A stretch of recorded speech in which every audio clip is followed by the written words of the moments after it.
आप बेशक ये कहें, लेकिन तुष्टीकरण की राजनीति करने का आरोप तो सबसे ज्यादा आप पर ही लगता है। आप बेशक कहें कि पोस्टर किसने लगा दिए या कैसे लग गए बटोगे तो कटोगे वाले, ये बयान तो यूपी से निकला और महाराष्ट्र के चुनावों में ऐसा लग रहा है कि लपक लिया गया, कैच कर लिया गया इस बयान को। देखिए, बयान या फिर सेंटिमेंट पब्लिक सेंटिमेंट है।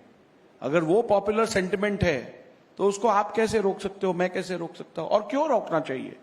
यदि किसी व्यक्ति ने संवैधानिक दायरे में रहकर अपनी बात कही होगी तो उसमें गलत क्या है? आप कह रहे हैं दूसरों के धर्म का, उनकी भावनाओं का आप सम्मान करते, लेकिन आप ही के पार्टी के विधायक हैं नितेश राणे, जो कहते हैं कि मस्जिद में घुसकर मारेंगे। 50 से ज्यादा एफआईआर हो गए, अब तक उन पर कार्रवाई नहीं हुई। क्या उन्हें एक तरह से ग्रीन सिग्नल नहीं दिया जा रहा कि और पोलराइजेशन करे वो? नहीं, पोलराइजेशन का कोई सवाल आता नहीं है। यदि किसी ने भी, फिर वो नितेश राणे हो या फिर कोई और व्यक्ति हो, कोई साधारण व्यक्ति भी हो या बड़ा वीआईपी भी हो, अगर कानून के खिलाफ कोई भी कुछ करता है तो उसके ऊपर उचित कार्रवाई की जाएगी। लेकिन भारतीय जनता पार्टी ने, मैंने हमारा स्टैंड बहुत स्पष्ट रूप से आपको बताया है। हमें हिंदुत्व के ऊपर गर्व है, हमें हिंदुत्व हम छोड़ने वाले नहीं है और हिंदुत्व के साथ हम किसी भी प्रकार का कॉम्प्रोमाइज नहीं करने वाले हैं। लेकिन वो कहते हुए उसी सांस में यही कहूंगा कि हम इतर जाति धर्म का भी अवमान नहीं करते। असदुद्दीन ओवैसी और उनकी पार्टी पूरे राज्य में घूम घूम कर ये बता रही है कि आप टारगेट करते हैं एक विशेष धर्म को। बुलडोजर आपका या प्रशासन का जो हथौड़ा है वो उन धार्मिक स्थलों पर ज्यादा चलता है जो एक विशेष समुदाय से जुड़े हुए हैं। नहीं, ये बिन बुनियाद आरोप है। किसी भी प्रकार का वायलेशन अगर कोई भी करता हो तो उसके ऊपर कार्रवाई होती है। कोई धर्म देखकर कार्रवाई नहीं की जाती। आप कह रहे धर्म देखकर कार्रवाई नहीं होती। मैं मुंबई का आपको एग्जाम्पल देता हूं। इसी शहर में कई सारे अवैध निर्माण हुए, कई सारे अवैध धार्मिक स्थल है, लेकिन इसी शहर में धारावी में एक मस्जिद जिसमें अवैध निर्माण हुआ था उसे तोड़ा जाता है। दूसरा पक्ष का कहना है कि आप जो है मस्जिद में जो अवैध निर्माण हुआ है उसे तोड़ने के लिए प्रोएक्टिवली आपके विधायक जाते, शिकायत करते, लेकिन अन्य धार्मिक स्थलों में जो निर्माण हुए हैं अवैध, उसे तोड़ने के लिए कोई कार्रवाई बीएमसी के कहने के लिए नहीं कहते।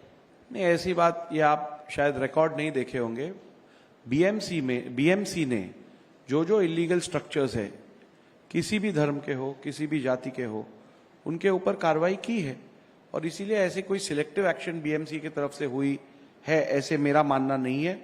यदि कोई भी इलीगल स्ट्रक्चर्स यहाँ पे बने हैं तो उनके ऊपर कार्रवाई तो होगी। आप कह रहे हैं कि कोई कार्रवाई, हर जगह कार्रवाई हुई, लेकिन उसी धारावी में दूसरे पक्ष का यही कहना है कि यहां पर कई सारे अवैध स्ट्रक्चर्स बने हुए धार्मिक स्थलों के, उन पर कोई कार्रवाई नहीं हुई है। दूसरा, अगर यही बात करने जाए तो हिंदू धार्मिक स्थल जिनको स्टैट्यूटरी एम्बिट के अंदर लाया गया है, जिनको गवर्नमेंट कंट्रोल के लिए अंडर लाया गया है, उनको गवर्नमेंट कंट्रोल से हटाने के लिए ये सब बातें कभी विपक्ष करता है क्या? तो ऐसे भी कहना सही रहेगा क्या कि विपक्ष केवल एक समुदाय के बारे में बोलता है, मेजॉरिटी के बारे में बोलता नहीं? लेकिन मैं ऐसे नहीं मानता। मैं मानता हूं सबका साथ, सबका विकास में। मैं मानता हूं कि इस देश में निश्चित रूप से डेवलपमेंटल पॉलिटिक्स होनी चाहिए, देश आगे बढ़ना चाहिए और सबको साथ लेकर हम देश को आगे बढ़ाएंगे। नहीं, इस पर भी क्वेश्चन उद्धव ठाकरे उठाते हैं। आपने तो उद्धव ठाकरे के साथ भी काम किया है। जब संयुक्त शिवसेना थी, आप शिवसेना के हिस्सा थे।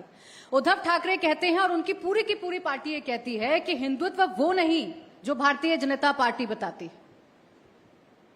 हिंदुत्व वो नहीं जो भारतीय जनता पार्टी बताती है, लेकिन हिंदुत्व वो है जो उनका हिंदुत्व का डेफिनेशन वो है जो आदरणीय बाला साहेब ठाकरे के आइडियोलॉजी को चैलेंज करने वाली भूमिका लेना।